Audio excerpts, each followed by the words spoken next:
Keerampara saint Sebastian's ഇടവക Sunday സ്കൂളിൽ ജീവിത മാർഗദർശക സെമിനാർ നടത്തി. ഇടവക വികാരി ഫാദർ മാത്യു കൊച്ചുപുരയ്ക്കൽ ഉദ്ഘാടനം ചെയ്തു. കീരമ്പാറ സെന്റ് സെബാസ്റ്റ്യൻസ് ഇടവക സൺഡേ സ്കൂളിൽ ജീവിത മാർഗദർശക സെമിനാർ നടത്തി. ഇടവക വികാരി ഫാദർ മാത്യു കൊച്ചുപുരയ്ക്കൽ ഉദ്ഘാടനം ചെയ്തു. തലത്തിലെത്തുമ്പോഴാണ് ചെറിയ ചെറിയ വിശീലങ്ങളൊക്കെ ജീവിതത്തിലുണ്ടാകുന്നത്. ഇപ്പൊ നമ്മുടെ കാലം മാറി.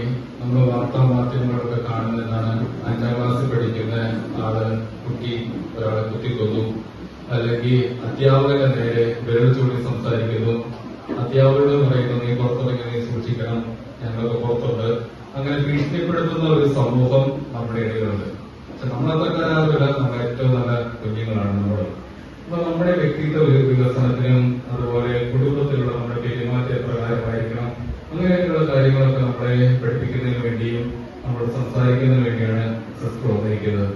സിസ്റ്റർ പറയുന്ന ചില കാര്യങ്ങളൊക്കെ നമ്മുടെ ജീവിതത്തിൽ പ്രാവർത്തികമാക്കേണ്ടതുണ്ട്. നമുക്ക് തന്നെ ഓരോരുത്തരെയും കുറിച്ച് അറിയാം, എങ്ങനെയാണ് ഞാൻ ജീവിക്കേണ്ടത്, എന്റെ ക്ലാസ്സുകളുടെ പെരുമാറ്റം എങ്ങനെയാണ്, എന്റെ വീട്ടിലുള്ള പെരുമാറ്റം എങ്ങനെയാണ്. അപ്പൊ നല്ല രീതിയിൽ ഏറ്റവും നല്ല കുഞ്ഞുങ്ങളെ വാർത്തെടുക്കാൻ വേണ്ടിയാണ് ഈ അധ്യാപകരെല്ലാം കഠിനാധ്വാനം ചെയ്യുന്നത്. മാറുന്ന കാലഘട്ടം കുട്ടികൾ വഴിതെറ്റിപ്പോകാൻ സാധ്യതയുള്ള സാഹചര്യങ്ങളാണ് സൃഷ്ടിക്കുന്നതെന്നും അതിനാൽ നാം ജാഗ്രതയുള്ളവരാകണമെന്നും അദ്ദേഹം ഓർമ്മിപ്പിച്ചു. Sunday school headmistress Jincy Jomon അധ്യക്ഷയായി. സ്കൂൾ ഓഫ് ഗ്രേസ് അധ്യാപിക സിസ്റ്റർ ഷൈനി ഗ്രേസ് ക്ലാസ് നയിച്ചു. സിസ്റ്റർ ഗ്രേസ്ലെറ്റ്, ലിനു ഷിബി, ജോസ് കച്ചിറയിൽ, ജോൺസൺ കറുകപ്പിള്ളിൽ, ഷോജി കണ്ണമ്പുഴ, മെറീന സൈൻ എന്നിവർ നേതൃത്വം നൽകി. News desk KCV news.